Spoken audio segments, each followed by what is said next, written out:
Guys welcome at our YouTube channel. आज की video में हम पढ़ेंगे 11th क्लास की हिस्ट्री का चैप्टर नंबर 3 जिसका नाम है 3 महाद्वीपों में फैला हुआ साम्राज्य। इस चैप्टर को हम फुल एक्सप्लेन करेंगे हिंदी में। इसके अंदर आपको नोट्स भी प्रोवाइड करा दिए जाएंगे जिसका लिंक आपको डिस्क्रिप्शन में दे दिया गया है। आप वहां से आकर PDF डाउनलोड कर सकते हैं। इस चैप्टर का ये पार्ट नंबर 1 है। तो स्टार्ट करते हैं अपनी आज की ये वीडियो। सबसे पहले इंट्रोडक्शन देख लेते हैं इस चैप्टर के बारे में। तो ये जो पूरा चैप्टर है ये एक साम्राज्य के ऊपर है जिसका नाम है रोम। ये साम्राज्य था 3 महाद्वीपों में फैला हुआ था। आज इस चैप्टर के अंदर हम पढ़ेंगे वो कौन कौन से महाद्वीप थे जिनमें इसका विस्तार था। साथ ही हम पढ़ेंगे रोमन साम्राज्य के जो सामाजिक स्थिति थी, यानी कि समाज कैसा था, समाज में लोग किस तरीके से रहते थे, राजनीतिक स्थिति क्या थी, उनकी आर्थिक क्रियाकलाप या आर्थिक स्थिति क्या थी। ये सारी की सारी रोमन साम्राज्य के बारे में जानकारी हम इस चैप्टर के अंदर पढ़ने वाले हैं। तो स्टार्ट करते हैं अपनी आज की ये वीडियो। फर्स्ट टॉपिक है हमारा रोमन साम्राज्य का विस्तार। यानी कि जो रोमन साम्राज्य था ये 3 महाद्वीपों में फैला हुआ था। दुनिया के बड़े बड़े महाद्वीप हैं जिनमें से पहले का नाम है यूरोप, दूसरे महाद्वीप में फैला हुआ था ये एशिया के पश्चिमी तरफ, और थर्ड महाद्वीप था उत्तरी अफ्रीका, यानी कि अफ्रीका के उत्तरी भाग में ये फैला हुआ था। ये तीनों के तीनों महाद्वीप थे जहाँ रोमन साम्राज्य का विस्तार था।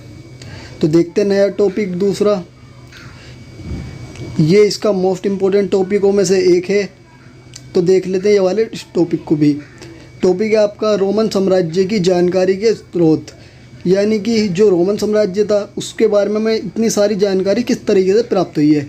तो इससे की जानकारी प्राप्त करने के लिए 3 तरह की चीज़ों का प्रयोग किया गया है। सबसे पहले थी पाठ्य सामग्री जिन्हें पढ़ा जाता था। सेकेंड थी पढ़ने के दस्तावेज थे जो कि रोमन साम्राज्य के लोगों द्वारा लिखे गए थे। थर्ड थे भौतिक अवशेष, यानी कि उनके द्वारा प्रयोग की गई वस्तुएं।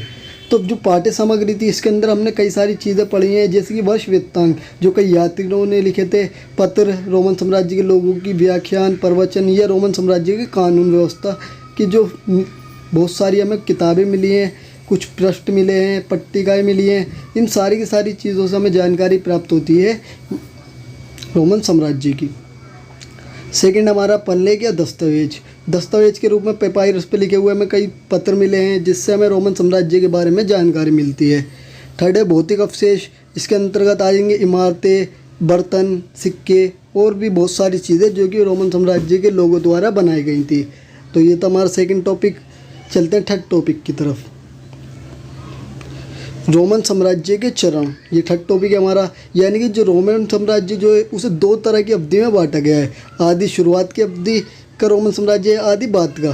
तो पहले का नाम रखा गया है पूर्ववर्ती रोमन साम्राज्य, और सेकंड का नाम रखा गया है परवर्ती रोमन साम्राज्य। तो सबसे पहले देख लेते हैं पूर्ववर्ती रोमन साम्राज्य आखिर था क्या। जो पूर्ववर्ती रोमन साम्राज्य है, रोमन साम्राज्य की उस स्थिति के लिए प्रयोग किया गया है जब रोमन साम्राज्य के अंदर 30वीं शताब्दी तक का काल चल रहा था। यानी कि जो 30वीं शताब्दी तक रोमन साम्राज्य का जितना भी विस्तार हो चुका था, जितना भी भाग था, जितना भी तरह का शासन चल रहा था, वो सारी की सारी चीज़ें अंडर में आती हैं पूर्ववर्ती रोमन साम्राज्य के। परंतु 30वीं शताब्दी के बाद का जो समय है रोमन साम्राज्य का, उस टाइम को कहा जाता है परवर्ती साम्राज्य का काल। तो ये दोनों साम्राज्य आपको ध्यान रखने हैं, 3री शताब्दी से पहले का और 3री शताब्दी से बाद का।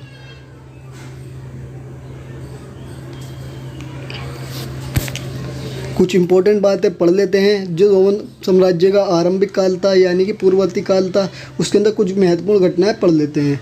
तो सबसे पहली घटना आपको ध्यान रखनी है कि 509 में ईसा पूर्व से 2700 ईसा पूर्व तक रोमन साम्राज्य जो था वहाँ पर रिपब्लिक का शासन था, यानी कि गणतंत्र का शासन था। परंतु जैसे 27 ईसा पूर्व का समय आया उस टाइम पे एक व्यक्ति थे जिनका नाम था जूलियस सीजर। इनके दत्तक पुत्र थे जिनका नाम था ओक्टेवियन। इन्होंने क्या करा था, गणतंत्र को हटा दिया था, और गणतंत्र को हटाने के बाद कुछ शासन बन गए थे। परंतु बाद में ओक्टेवियन जो थे उन्होंने अपना नाम बदल लिया था, और इन्होंने अपना नाम बदलकर ऑगस्टस रख लिया था। ऑगस्टस जो थे बहुत फेमस शासक माने जाते हैं रोमन साम्राज्य के। इनके काल की कुछ महत्वपूर्ण घटनाएं हैं, जैसे कि इन्होंने प्रिंसिपेट की स्थापना करी थी। अभी मैं आपको आगे बताऊंगा आखिर प्रिंसिपेट था क्या। सेकंड, इन्हों का काल जो शांति के लिए याद किया जाता है। इन्होंने शांति को बढ़ावा दिया, युद्धों को कम से कम करने की इन्होंने नीति अपनाई थी। ऑगस्टस ने एक बेटे को गोद लिया था जिसका नाम था टिबेरियन। बाद में टिबेरियन ने शासन किया रोमन साम्राज्य पर। नेक्स्ट टॉपिक हमारा प्रिंसेप। मोस्ट इम्पोर्टेंट टॉपिकों में से एक है आपके इस चैप्टर के। तो जो प्रथम सम्राट थे जिनका नाम था ऑगस्टस, इन्होंने 27 ईसा पूर्व में एक राज्य की स्थापना करी थी। इनके ही राज्य को कहा गया था प्रिंसिपेट। तो आपको ध्यान रखना, इसको छोटा सा सिंपल सा टॉपिक है। जो कि ऑगस्टस नाम के शासक थे, उन्होंने राज्य की स्थापना करी थी 27 ईसा पूर्व में। उसी राज्य को कहा गया था प्रिंसिपेट।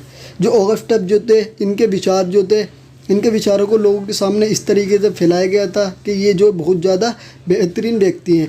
इनको इस तरीके से लोगों के सामने पेश नहीं किया गया कि एक शासक हैं, बल्कि इस तरीके से लोगों के सामने पेश करा गया था ऑगस्टस को कि एक बेहतरीन नागरिक हैं।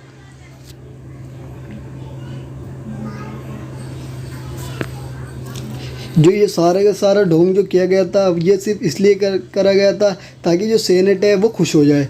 अब आपको ये पता होना चाहिए आखिर सेनेट क्या थी, तो इसका टॉपिक भी पढ़ लेते हैं। नेक्स्ट टॉपिक, आगे सेनेट क्या था।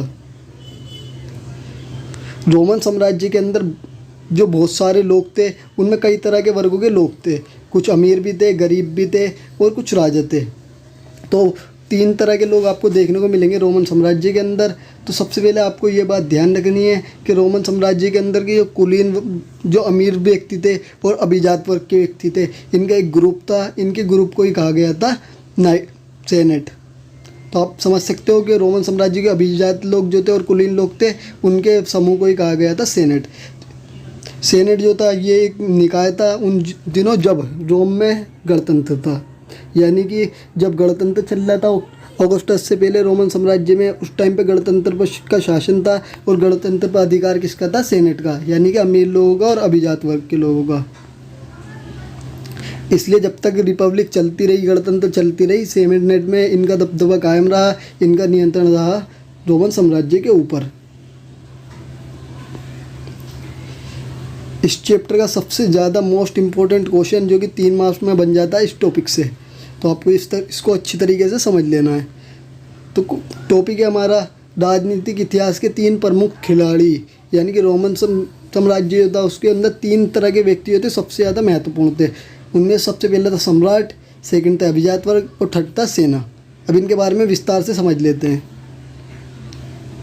अगर सम्राट की आप बात करोगे तो सम्राट को हर कोई भी जगह हो वहाँ पे वास्तविक स्रोत सत्ता का सम्राट ही होता है। उसके पास सबसे ज़्यादा शक्ति होती है। सम्राट जो 2 तरीके से बन सकते थे, या तो अपने बेटे को सम्राट बनाया जा सकता था, या गोद लेकर किसी भी बेटे को सम्राट बनाया जा सकता था। मेनली 5 सम्राट हैं जो कि रोमन साम्राज्य के महत्वपूर्ण हैं। उनमें सबसे पहले होते हैं जूलियस सीजर, सेकेंड है ऑगस्टस, इनके पुत्र टिबेरियन, फिर इसके बाद ट्राजन और नीरो। ये 5 शासक प्रमुख हैं रोमन साम्राज्य के। अभिजात वर्ग, जैसे कि आपको पता है, अमीर लोग, धनवान लोगों का जो समूह था वो अभिजात वर्ग कहलाता था।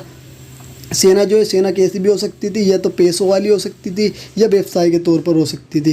ये सबसे बड़ा एक संगठित निकाय भी होता था सेना, क्योंकि राजा को सबसे ज़्यादा सहायता इसी से प्राप्त होती थी।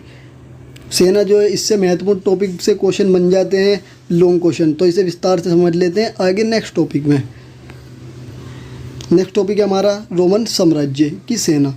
ये जो टॉपिक है इससे 8 मार्क्स के क्वेश्चन ज़्यादातर पूछ लिए जाते हैं एग्ज़ाम में। तो आपको जो मैं पॉइंट बताऊंगा उसके को आपको एज इट इज़ ऐसे ही लिख देना एग्ज़ाम के अंदर, और इनको एक्सप्लेन करना है जो मैं आपको बताने जा रहा हूँ। तो रोमन साम्राज्य की सेना के लिए सबसे पहले आपको पता होना चाहिए कि रोम सेना जो थी वो राजनीति की महत्वपूर्ण संस्था थी। अब ये महत्वपूर्ण संस्था इसलिए थी क्योंकि ये राजा के अंडर में थी और राजा के सारे क्रियाकलाप इसी के द्वारा करे जाते थे। राजा जो था इसके द्वारा दूसरे राज्यों को जीता करता था, अपने राज्य में शांति कायम करता था। इसलिए आप कह सकते हो कि रोम की जो सेना थी वो एक महत्वपूर्ण राजनीतिक संस्था थी। सेकंड पॉइंट जो है आपका वो है व्यावसायिक सेना। रोमन साम्राज्य की जो सेना थी उन्हें व्यवसाय के बदले पैसा, व्यावसायिक सेना थी वो अलग अलग व्यवसाय दिए गए थे अलग अलग सैनिकों को। महल के लिए अलग सैनिक रखे गए थे, रोज जो बाहर युद्ध करें उनका व्यवसाय अलग था सैनिकों का, और रखवाली करने के लिए अलग महल की सैनिक रखे गए थे। सेवा करने की अवधि निश्चित होना। रोमन साम्राज्य के जो सैनिक थे उनकी सेवा निश्चित थी, और साम्राज्यों की तरह रोमन सैनिक जो है अनियमित अवधि तक नहीं काम करते थे। कुछ निश्चित अवधि तक उनसे काम लिया जाता था, उसके बाद में वो आम नागरिक का जीवन जिया करते थे। फोर्थ है सबसे बड़ा एकल निकाय, क्योंकि ये रोमन साम्राज्य की जो सेना थी उसमें बहुत ज़्यादा एकता थी, जिसकी वजह से इसने साम्राज्य का विस्तार कर लिया था, इसलिए कहा जाता है ये एक बहुत बड़ा एकल निकाय था।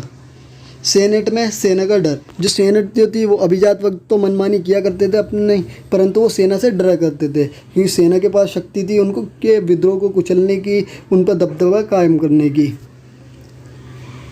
6 पॉइंट है आपका मतभेद होने पर गृह युद्ध। कई बार सैनिकों में गृह भी युद्ध हो जाता था, उसके कई कारण हो सकते थे। अगर उनको सही व्यवसाय ना दिया जाए, सही तनख्वाह ना दी जाए, सही सेवा ना दी जाए, तो अक्सर सैनिक जो है कई बार विद्रोह भी कर देते थे, जिसकी वजह से रोमन साम्राज्य में गृह युद्ध छिड़ जाता था।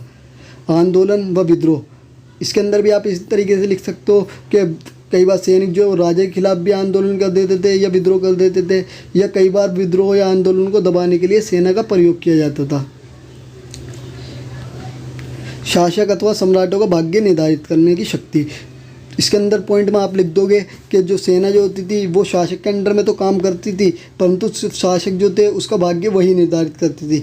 अगर सेना जो है वो सम्राट का कहा नहीं मानेगी, उसका कहना नहीं मानेगी, तो सम्राट की कोई भी वैल्यू साम्राज्य के अंदर नहीं रहेगी। इसलिए आप कह सकते हो कि सम्राटों की जो भाग्य निर्धारित करती थी वो सेना ही करती थी। तो गाइज़ यहीं आपका ये वाला पार्ट ख़त्म होता है। मिलते हैं नेक्स्ट वीडियो में। Thanks for watching.